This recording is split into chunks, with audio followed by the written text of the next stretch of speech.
Well, hello. Here's a worm bin that has castings in it that I'm about to harvest. What I noticed, I have not fed this bin for over a month, and there are worms still in it. And there's also cocoons that the worms have laid, which I think is really amazing. So it goes to show that even when worms are about to die, they lay eggs so they can try to keep their population thriving. So what I'm going to do is sift through this with my sifters. I have two sifters that I'm going to use. I'm going to use this one here for the big parts, and then I'm going to finally sift them with this right here. That will allow me to have a very good thing of castings for my customers.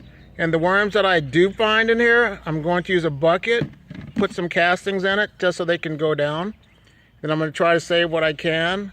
And the ones that do not survive or do not get found or left behind will go into gardens, which will definitely benefit gardens also. So if you like this video, please like it, subscribe, and leave a comment. And you guys have a great day. Bye.